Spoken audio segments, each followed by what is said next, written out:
Okay, सो बच्चों हम एक क्वेश्चन देखते हैं, है ना। क्वेश्चन क्या है बेटा आपका कि फाइंड द वैल्यू ऑफ, है ना, summation of k equal to 1 to 6, है ना, sin 2k pi by 7 minus i cos 2k pi by 7। Okay, तो इसकी वैल्यू फाइंड करनी और ऑप्शन दे रखा आपका option A 1 -1 minus i plus का i। ओके, तो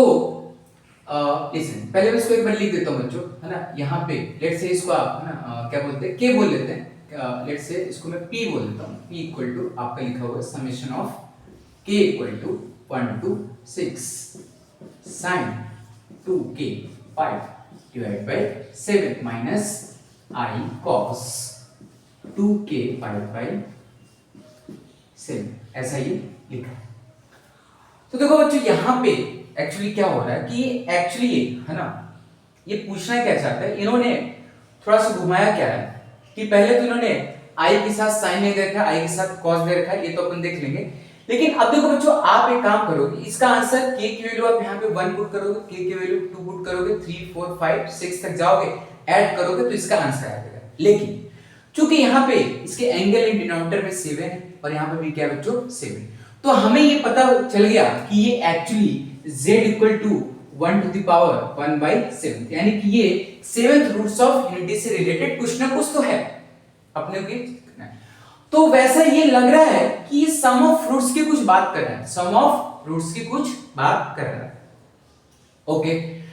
तो बच्चों इसमें हम क्या करते हैं, तो सबसे पहले मैं एक काम करता हूं कि पहले मैं इसको, है ना, स्टैंडर्ड फॉर्म में कन्वर्ट करते हैं, यानी कि sin i के साथ, है ना, sin के साथ i और cos के साथ i हटाते हैं। उसके लिए बच्चों मैं काम करता हूं, यानी मैं यहां से क्या बोल सकता हूं, समेशन ऑफ, है ना,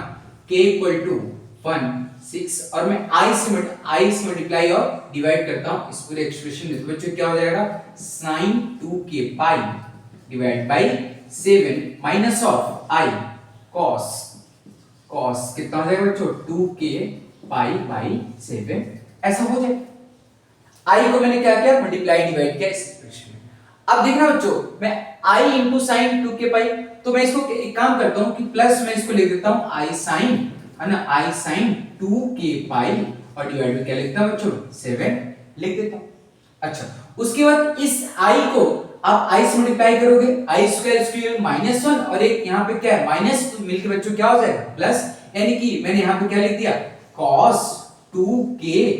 पाई डिवाइड में कितना हो गया आपका 7, ऐसा हो गया। उसके बच्चों 1 बाई i बचा, तो 1 बाई i तो कांस्टेंट है, मैं इसको बाहर ले लिया, तो कितना हो गया बच्चों 1 बाई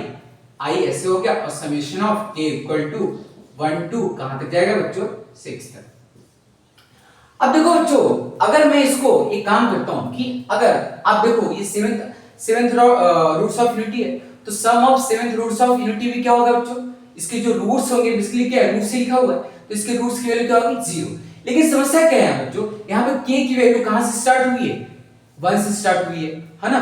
तो मैं ये आपको लेक्चर में बोल चुका हूं कि k की वैल्यू आप चाहे 1 से स्टार्ट करो, 2 से, अगर 1 से, लेकिन इसमें क्या यहाँ पे ये क्या है 7, तो आपको 7 कंसेक्यूटिव वैल्यू तक जाना है, यानी k इक्वल टू 1 है तो k इक्वल टू 1 2 3 4 5 6 7 तक आप जा सकते हो, कोई दिक्कत वाली बात नहीं। बट k की वैल्यू हमेशा क्या होनी चाहिए बच्चों, कंसेक्यूटिव नंबर होना चाहिए, कंसेक्यूटिव इंटीजर्स नंबर आपका होना चाहिए, ऐसी बात है। अदरवाइज जनरली एज स्टैंडर्ड जो हम पढ़ते हैं बच्चों क्या कि यहाँ पे मैं k इक्वल टू 0 से स्टार्ट कर देता हूँ, ठीक है। तो देखो बच्चों एक बात कि अगर मैं यहाँ पे k इक्वल टू अगर 0 से मैं स्टार्ट करता हूँ, k इक्वल टू 0 से मैं स्टार्ट करता हूँ,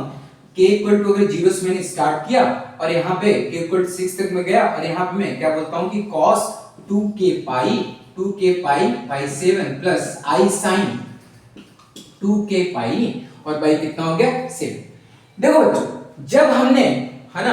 k इक्वल टू 0 के लिए ऐड किया, तो इसके लिए हमने ऐड क्या किया, है ना, ध्यान से ना, cos, है ना, k इक्वल टू 0 तो कितना cos 0 प्लस कितना हो जाएगा i sin कितना हो जाएगा बच्चों 0 हो जाएगा। इसका मतलब हमने क्या किया एक्स्ट्रा इसमें 1 ऐड किया बच्चों। तो चूंकि आपने एक्स्ट्रा 1 ऐड किया, तो आपको इसको न्यूट्रलाइज करने के लिए यहाँ पे क्या करना पड़ेगा बच्चों -1 करना पड़ेगा। आपको बात सुनिए क्या, है ना, आप एक तरीके से ऐसा समझो बच्चों, है ना,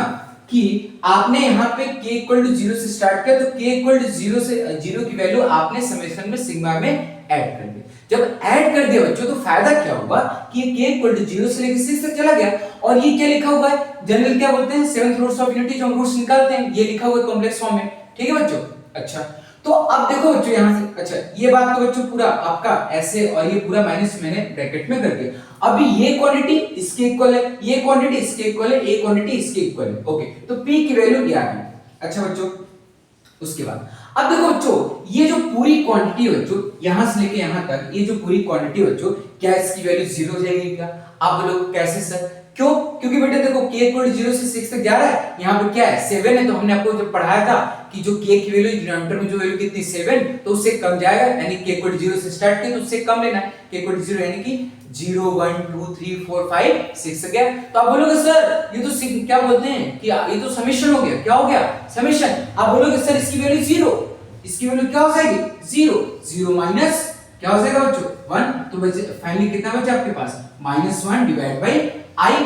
डिवाइड बाय कितना हो गया बच्चों i हो गया -1 को क्या लिखोगे बच्चों आप i स्क्वायर लिख दो तो i स्क्वायर लिखोगे डिवाइड बाय कितना हो गया i तो फाइनली इसकी वैल्यू कितनी आ गई i इसकी वैल्यू आ गई।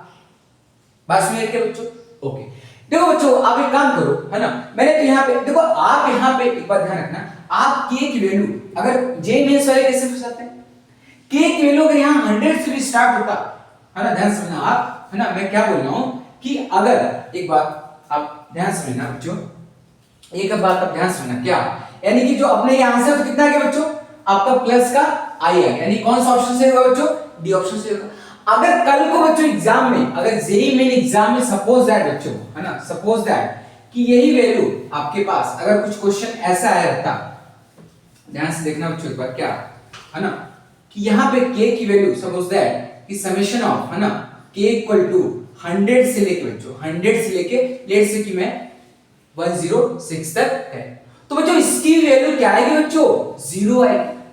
क्यों बच्चों क्योंकि इसकी वैल्यू क्या आएगी क्योंकि आपने k इक्वल टू 100 से स्टार्ट किया कंसेक्यूटिव आप इंटीजर के 106 तक है इसकी वैल्यू क्या आएगी 0। आप तो ये पढ़ के कहोगे आप बोलोगे सर यहाँ पे k इक्वल टू 0 से स्टार्ट हमें पता ही नहीं लेकिन एक्चुअली क्या होता है कि जब यहाँ पे आप 100 रखोगे है ना 101 तो ये थोड़ा सा ट्रिग्नोमेट्रिक कैलकुलेशन हो सके आप कोऑर्डिनेट है ना कौन से ये cos किस कोऑर्डिनेट जा रहा है प्लस माइनस है ना आप थोड़ा मे भी मिस्टेक कर दो जनरली इसलिए हम किससे स्टार्ट करते हैं k इक्वल टू 0 से स्टार्ट करते हैं अदरवाइज आप k की वैल्यू कहीं से स्टार्ट करो बट आपको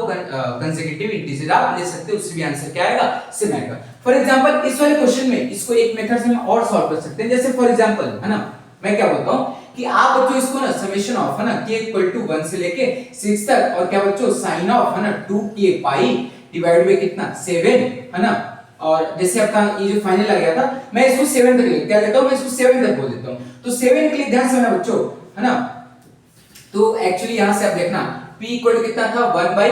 i ठीक है बच्चों समेशन ऑफ मैं इक्वल k इक्वल टू 1 कर देता हूं और मैं इसको 7 तक ले आता हूं तो यहां पे मैं इसको लिखता हूं क्या cos है ना cos 2 pi k divide by 7 plus का i sin है ना 2k pi by 7 में ऐसा लिखता हूं। तो अगर मैंने ऐसा बच्चों लिखा तो देखो आप मैंने एक्स्ट्रा क्या किया मैंने 7 तक मैं 6 से क्या मैंने यहां पे 0 क्या लिया 7 ले लिया तो अब देखो k इक्वल टू 7 के लिए कौन सी कितनी वैल्यू एक्स्ट्रा ऐड हुई तो आप k इक्वल टू 7 के लिए इसकी वैल्यू निकाल लो k इक्वल टू 7 आप पुट करोगे इसमें तो कितना हो जाएगा cos है ना कितना हो जाएगा 2 पाई 7 7 कैंसिल प्लस i sin कितना हो जाएगा 2 पाई हो जाएगा 2 पाई हो जाएगा यानी कि बच्चों क्या होगा इसकी वैल्यू 0 इसकी वैल्यू कितनी है बच्चों 1 यानी k इक्वल टू 7 जब आपने लिया तो इसकी वैल्यू कितनी होगी बच्चों 1 हो गई यानी आपने इसमें एक्स्ट्रा क्या किया है 1 किया तो आपको एक्स्ट्रा क्या यहां पे -1 करना पड़ेगा। बात सुनिए क्या बच्चों वापस से अब इसकी वैल्यू कितनी होगी बच्चों 0 होगी जब इसकी वैल्यू 0 हो जाएगी तो आप क्या लिखोगे 1 by i और 0 माइनस और क्या बच्चों 1 तो वापस इसकी वैल्यू i स्क्वायर और डिवाइड बाय कितना बच्चों i divide by equal to कितना हो जाएगा i तो आंसर क्या आ गया आपका d आ गया। ओके बच्चों नेक्स्ट प्रॉब्लम